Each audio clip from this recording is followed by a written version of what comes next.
बिस्मिल्लाहिर्रहमानिर्रहीम अस्सलाम वालेकुम मुअज़्ज़ज़ काश्तकार भैया, इस वीडियो क्लिप में बात करें चावल की फसल में जड़ी बूटियों को कंट्रोल करने के हवाले से कि कैसे इसको कंट्रोल किया जा सकता है कि ये जब उग आती है तो हमारी फसल के ऊपर इन जड़ी बूटियों के कौन कौन से असरात मुरतब होते हैं, इसके ऊपर बात करते हैं। इससे पहले अगर आप मेरे इस चैनल के ऊपर न्यू आए हैं तो बराए मेहरबानी मेरे इस चैनल को सब्सक्राइब कर दें ताकि एग्रीकल्चर के हवाले से आने वाली मेरी हर न्यू वीडियो आप तक वक्त पर पहुंच सके। शुक्रिया।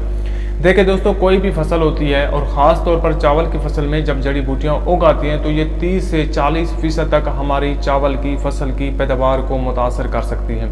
क्योंकि जब जड़ी बूटियाँ मौजूद होती हैं तो जो भी हम फर्टिलाइज़र इस्तेमाल करते हैं उस फर्टिलाइज़र का 30 से 40% तक असर जड़ी बूटियों की तरफ लगा जाता है और 10 से 20% तक वो फर्टिलाइज़र पानी के साथ ज़मीन के अंदर लीच डाउन हो जाता है और बाकी जो होता है वो हमारी चावल की फसल को मिलता है, यानी कि बहुत ही कम तादाद में मिलता है अगर फसल के अंदर जड़ी बूटियाँ मौजूद होती हैं, तो जिसकी वजह से कम खुराक मिलने की वजह से हमारी फसल बहुत कमज़ोर हो जाती है और फसल के जो टिलर्स होते हैं, जो उसकी झाड़ होती है, वो अच्छी तरह से नहीं बन पाती और उस फसल के ऊपर फिर दूसरी बीमारियों का हमला आसानी से हो जाती है, क्योंकि वो फसल ना ही मौसमी हालात को बर्दाश्त करने की उसके अंदर एक सलाहियत होती है, ना ही किसी बीमारी को बर्दाश्त करने की सलाहियत होती है, जिसकी वजह से वो फसल बहुत ज़्यादा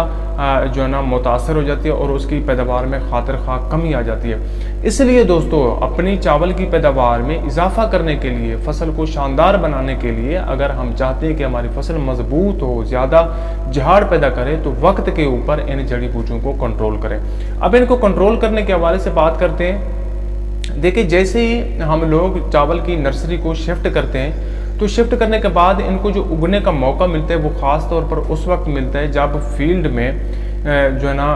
पानी की कमी हो जाती है, कभी कभी ज़मीन खुश्क हो जाती है, तो इन जड़ी बूटियों को उगने का मौका मिल जाता है। अगर ये ज़्यादा तादाद में उग आती हैं तो फिर ये चावल की फसल को बहुत ज़्यादा मुतासर कर सकती है।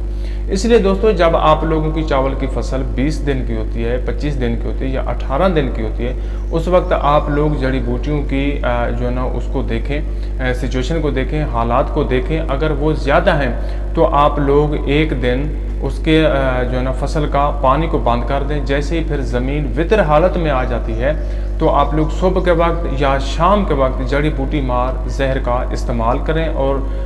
जो है टी जेट नोज़ल आपने इसके लिए इस्तेमाल करनी है और फिर 24 घंटे के बाद आप लोगों ने फ़ौरन उस फील्ड में पानी लगा देना है और हल्की सी यूरिया भी आप लोग इस्तेमाल कर सकते हैं, ताकि उस जड़ी बूटी मार जहर से जो फसल के ऊपर एक थोड़ा बहुत दबाव आता है उससे फिर जैसे आप लोग यूरिया को थोड़ा सा मतलब उसका छटा करते हैं तो उसकी वजह से फसल सरसब्ज हो जाती है और उसकी ग्रोथ जो है ना जारी रहती है। इस तरह से आप एक सही वक्त के ऊपर इस तरीके से अपनी फसल के अंदर जड़ी बूटियों को कंट्रोल कर सकते हैं। और इसको कंट्रोल करने के लिए आप लोग सनक्राप का जो है ना क्लोवर प्लस के नाम से एक प्रोडक्ट है जड़ी बूटी मार, तो उसको अगर आप इस्तेमाल कर सकते हैं तो वो भी बेहतरीन है, आपको जो है ना बेहतरीन रिजल्ट दे सकता है। इससे मतलब जो है ना इनको इस्तेमाल करने से, जड़ी बूटियों को कंट्रोल करने से वक्त के ऊपर आप अपने चावल की जो है ना एक अच्छी पैदावार हासिल करने के काबिल बन सकते हैं। अगर तो दोस्तों आप लोगों को मेरी ये वीडियो पसंद आई है तो मैं दोबारा आप लोगों से रिक्वेस्ट करता हूँ कि मेरे इस चैनल को सब्सक्राइब कर दें। शुक्रिया।